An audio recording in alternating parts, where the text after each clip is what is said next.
Hello everyone, welcome back. If you're new here, my name is Douglas Johnson. I'm a certified yoga meditation teacher. I'm an ordained minister. I lead kirtan and do sound healing. I'm also a certified Kilabi inquiries facilitator. So if you're interested in spiritual content, especially the deep stuff, deep end of the pool, then please subscribe to the channel. So today I wanted to talk a little bit about something that's been relevant to me personally. I've been going through what's called a dark night of the soul. So what is a dark night of the soul? Well, I have another video where I explain in more detail. I don't want to repeat myself, but long and short of it is, even after we have a spiritual awakening, even after enlightenment, even after amazing experiences and staying connected to the divine source, God, this is where we want to get. Most people, their experience is they are basically suffering. And every now and then they have like these moments of happiness, winning, right? A good cup of coffee, a great meal, some great sex, a drink, some drugs. We get kind of a reprieve from the suffering. This is what a lot of this stuff is like. When we awaken and get to a certain stage, this inverses. So you might say that you are generally really, really happy most of the time, and occasionally you will hit essentially like a speed bump. You'll hit something in life that brings up something that needs to be processed, and that's not going to feel very good. And when that happens, you experience what's called a dark night, which is where you normally feel connected to peace and joy, you will feel disconnected. And so this has happened to me recently due to some personal circumstances. And so I wanted to share a passage that has been extremely helpful for me, that is very relevant to the kind of work that we do on the spiritual path. And so I'm actually going to read you this passage because I don't have it memorized, but I have the gist of it. So attraction and aversion are two feelings that keep people within the bondage of ignorant, repetitive behavior. So let's look at that. Attraction and aversion. In the Yoga Sutras of Patanjali, Patanjali calls this raga and dvesha, attachment and aversion. So and this quote is from Muso Soseki, by the way. He's a Zen master. Really, really sharp mind this gentleman had. So he's saying that attachment and aversion keep us in a repetitive cycle. It's conditioning. So we like certain things, we run after them. We dislike other things, we try and avoid them. So even though Muso Soseki is in the Zen tradition and Patanjali is in the yoga tradition, Patanjali also is telling us that aversion and attachment will keep us from experiencing yoga. So again, what is yoga? That is that feeling of being connected, right? Being connected with Source. Feeling our oneness, experiencing our oneness. So here Muso Soseki is also saying essentially the same thing, that if you are attached or trying to avoid certain things, then it will keep you stuck in a kind of a vicious cycle, if you will. You'll be in a sort of mental cage. Okay, so the next part of the passage. Those who seek only what pleases them and try to avoid what displeases them are acting in this way because they do not realize the nature of the world. So this is an interesting passage because most of us think we do understand the nature of the world, don't we? And most of us will think that, yeah, life is all about trying to maximize what I like. That's maximize pleasure, chase after pleasure. That's going to lead to happiness. And avoiding pain, that is going to also keep me happy. So most of us, without ever thinking of it consciously, this is what we're operating by. We seek jobs based on this. You know, how much does the job pay? The assumption is more money means I get to do more of what I want. More of what I want is going to lead to happiness, right? I can afford to avoid things that I don't want, like starvation or living in a dingy little apartment. These things, if I can do that, it's going to lead to happiness. So he's saying in that passage that if this is your thinking, you don't understand the nature of reality. And if we're honest, this is most people's approach to life. We just are trying to avoid unpleasant situations, unpleasant things, unpleasant experiences, and we are trying to maximize pleasurable experiences. And so we can see here that he's saying, if that's what you're doing, you don't really understand the nature of reality. So he goes on to say, for those who know the nature of the world, lack of complete satisfaction or fulfillment in things of the world is in itself advice to cultivate detachment. Now, detachment is an interesting word because I think many people misunderstand that word, and they think that, you know, somehow they're supposed to be devoid of all feeling, they're not supposed to care about anything, or they're not supposed to want anything. And in my experience, that's not really how detachment works. Detachment is a sort of aloofness with things, and again, a deeper recognition that there have been times in my life where I've gotten what I wanted, and it did not lead to happiness, lasting peace or joy, bliss. It was maybe a temporary enjoyment, but it was not lasting. And also, we can look back on our lives and see moments where we were perhaps forced to experience something very unpleasant, something we would normally try and avoid. And we see how that was a tremendous period of growth for us.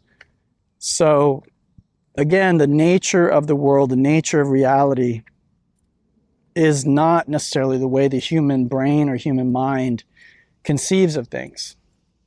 And so not only will avoiding pain and chasing after pleasure, it doesn't really work. Like I've spoken about this before when I spoke about hedonic adaptation. Just doesn't really work. The more pleasure you get, the more your nervous system will dial down that pleasure. So you will feel less and less pleasure. One way of saying this, the more chocolate cake you eat, the less you will enjoy that chocolate cake, right? And then again, painful situations can actually be some of the most powerful experiences for our growth. A lot of times human beings, we need to be in some pain or discomfort for us to be willing to change, to grow, to open our mind to other possibilities. For whatever reason, this is just how we are a lot of the time. So he goes on to say, if people do not crave to be pleased, they will not be displeased. And for me, this is the main passage that I've found helpful. Again, I'm going through something personally where I have been wanting my life on a personal level to look different than it does today. I've been wanting to expand. A desire, you could say, has grown up to expand my sphere of influence and just aspects of my life. And I found those efforts frustrated time and time again. And it has caused a lot of suffering as a result. And what I find is when I remember this passage and what it is pointing to,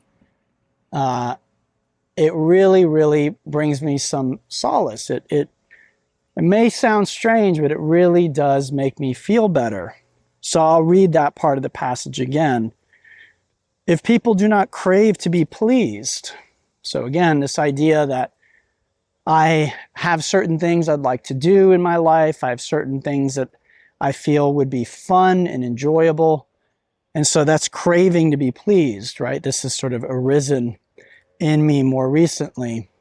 And so people do not crave to be pleased, they will not be displeased, right?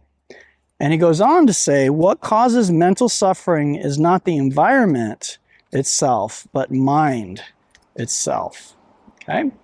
So very powerful, because it's mental suffering that I'm experiencing through this dark night, and that is arising because of, again, a desire to be pleased. Some of you might know my personal story.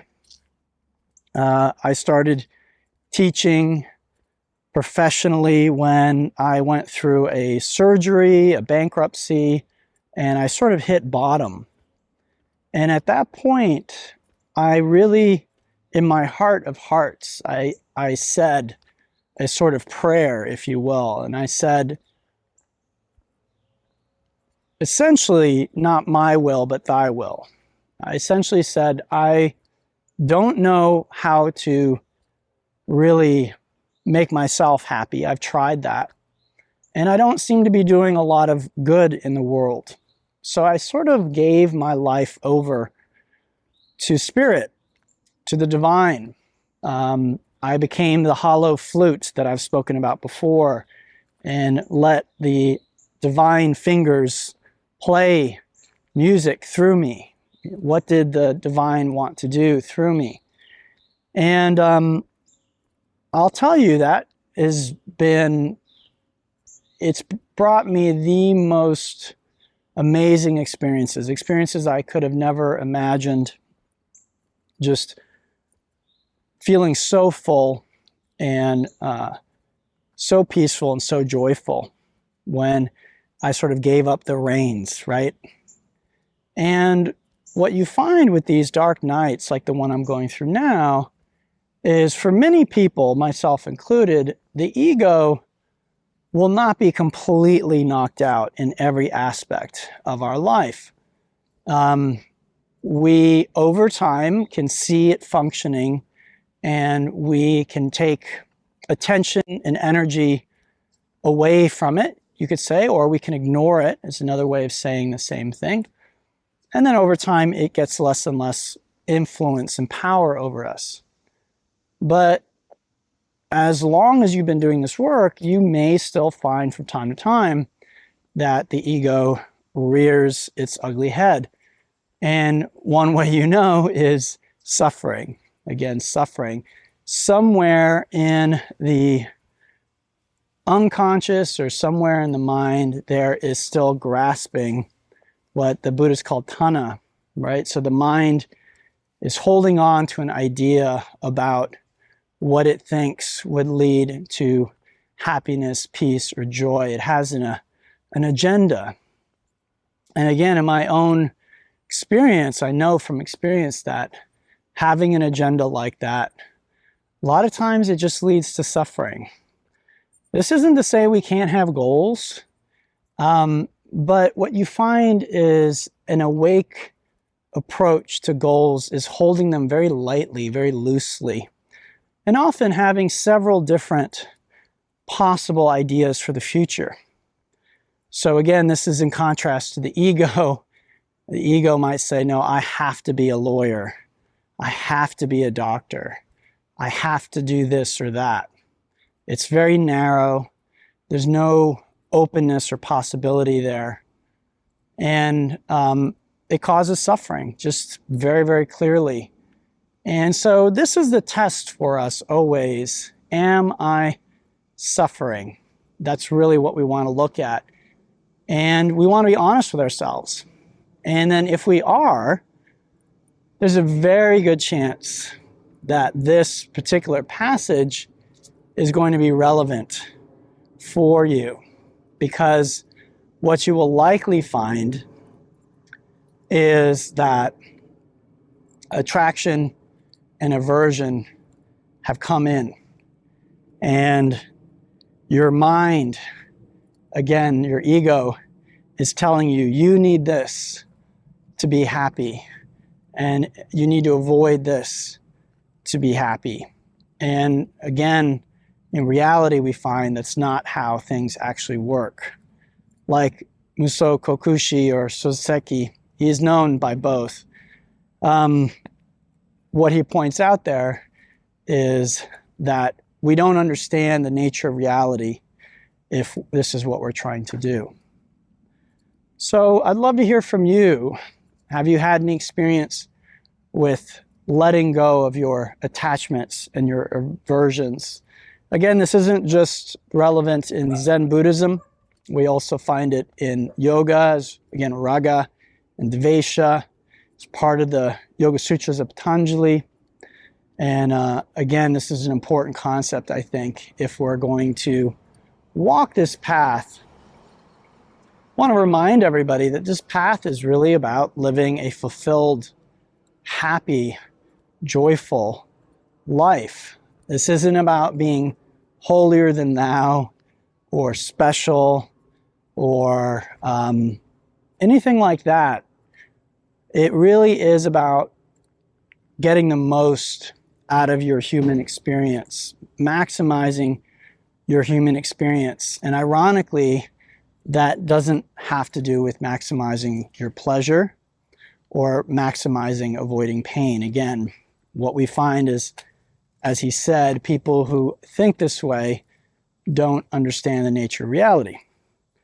So you might say, well, how come you started thinking this way? Well, this is the nature of ego and the unconscious.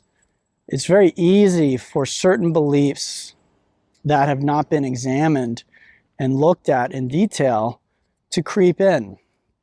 And sometimes we have certain desires or beliefs that you could say arise at different parts in our lives, so different points in our lives. So we may be living our life in one way without a certain desire, and then at a certain point that desire arises, right? So an example might be, maybe you're a young teenager, or you're in your 20s and you're working at a pizza shop and you just don't have any ambition. You don't have a desire to have a lot of money or to do anything extraordinary. And then maybe at some point you get into your late 20s or 30s and a desire arises to become independently wealthy, to retire early, whatever it might be. So again, we might find at different stages of our life that we have different cravings or desires or fears that arise unique to that stage of our life. And that's where I feel that I am at this moment. So in time, I know how to process these thoughts and feelings. And in time, I'm sure I will get back to that default of the peace and joy. But it's important to speak about these dark nights from time to time, because if we think that once we're awake, everything is going to be a cakewalk forever, we're just going to experience, peace and bliss and joy forever and ever, then we might really be confused when a dark night arises. And in my experience, they may be inevitable for everybody. It doesn't matter how quote unquote spiritual you are, how long you've been doing it, whatever it might be. I think what you find is many of the saints, the Christian saints, and other great teachers talk about dark nights. They talk about these experiences of being cut off from the love and the joy and the peace that they normally experience when they feel connected with the divine. And this just comes with the territory. So, as always, education is usually really, really helpful. When we expect it and we know that this can happen, we won't be blindsided by an experience of a dark night. All right, everyone. So thank you for listening. If you got something from this, please give me a thumbs up.